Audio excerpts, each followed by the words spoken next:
Нурлатлы 13 яшьлек Оля Рыскинаның беренче тапкыр сәхнәгә чыгуы түгел. Моңа кадәр төрле бәйгеләрдә катнашып җиңүләр яуласа да бүген дулкынлана. Чөнки Россиянең атказанган артисты профессор Рубен Лицициан алдында имтихан тота. Дөресрәге мастер алдында сәләтен күрсәтеп вокал буенча дәресләр ала. Мне очень понравился мастер-класс, который... Миңа мастер-класс бик ошады. Мин алдан дулкынландым билгеле, әмма сәхнәгә чыккач дулкынлануым бетте. Мин җырлагач укытучы мине мактады. Аларның әйткән киңәшләре урынлы дип саныйм. Бөтен балаларда яхшы җырлады дип уйлыйм. Хәзер мин Мәскәүдән килгән педагогның киңәшләрен тыңлаячакмын һәм алга таба тагын да яхшы җырлармын дип уйлыйм. Дети спели очень хорошо. Раз и два. По четвертой прямой. И раз. Оля кебек киләчәктә сәнгатьне сайларга теләгән 100дән артык яшь талантлар шәһәрнең балалар сәнгать мәктәбен яулады ул көнне. Бирегә Нурлаттан тыш Ширмешән, Аксубай һәм Чистай районнарыннан балалар килде. Алар арасында хореография, рәсем сәнгатен үз итүчеләр, фортепиано, саксофон, аккордеон, скрипка кебек уен коралларында уйнаучылар, вокал буенча шөгыльләнүчеләр бар. Яшь талантлар 7 төрле юнәлешләр буенча бүленеп, Россия һәм чит ил әйдәп баручы педагогларыннан мастер-класслар алды. Вот такого масштаба московского. Мондый масштабтагы Мәскәү дәрәҗәсендәге укытучылар быел безгә икенче тапкыр килә. Беренчесе йолдызлык бәйгесенә әзерләүче укытучы педагоглар килгән иде. Шунысы кызыклы, бүгенге мастер-классларда педагоглар студентлар белән эшләүчеләр, балалар белән эшләү икенче төрле бит. Шуңа да профессорларның кичкенә балалар белән эшләвен күзәтү кызыклы. Әмма балалар тырышалар, алар әйткәннәрне аңлыйлар һәм үтәргә тырышалар. Специфика. Но потом мы берем и легко исполняем.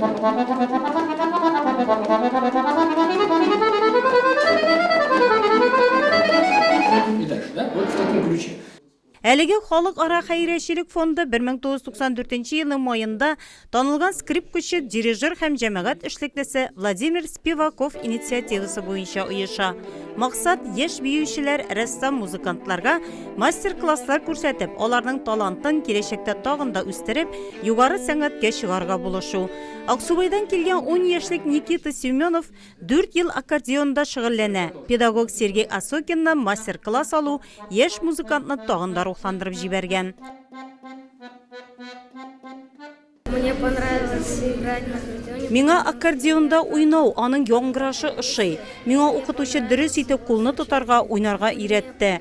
Тагын да ныграк шөгыльләнергә һәм уйнарга рухландырды ул мине.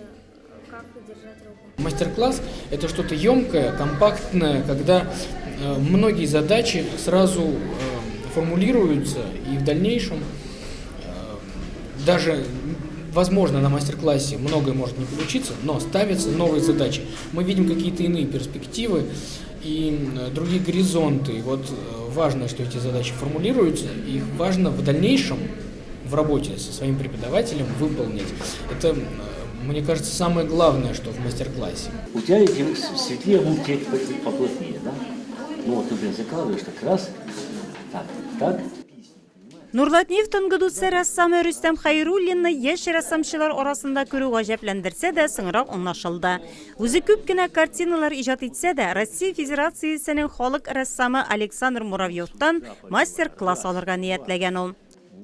Үземчә дәрес алдым, бу мин акварель белән бик эшләмим.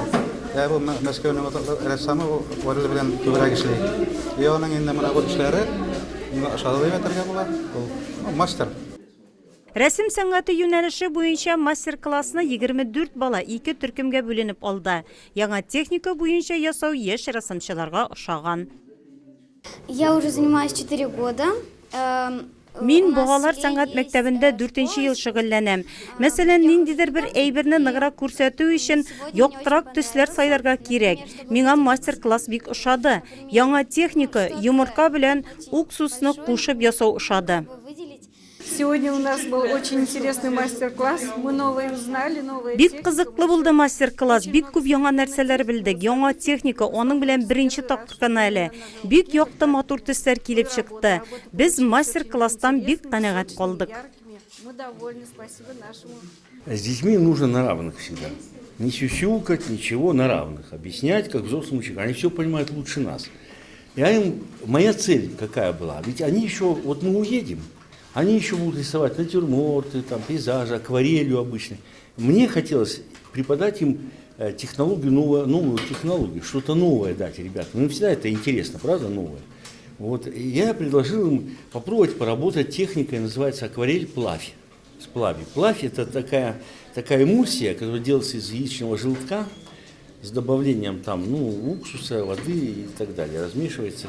И вот на этой основе с акварелью замешивается акварель и делается, рисуешь.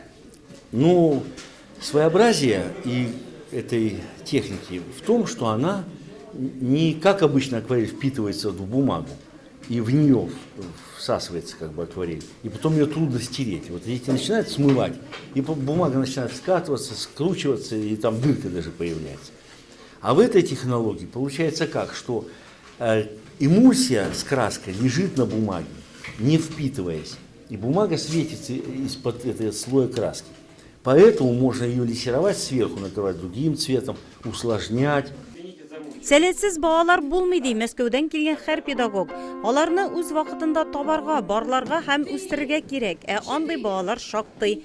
Аларның кайберләре яшь аерымлыкларына карамастан төрле дәрәҗәдәге бәйгеләрдә чыгыш ясаган һәм призлы урыннарны яулаган. Шундыйларның берсе Нурлатлы Руфина Гафиятуллина. Фортепианода уйнарга 6 яшьтән йөри башлаган.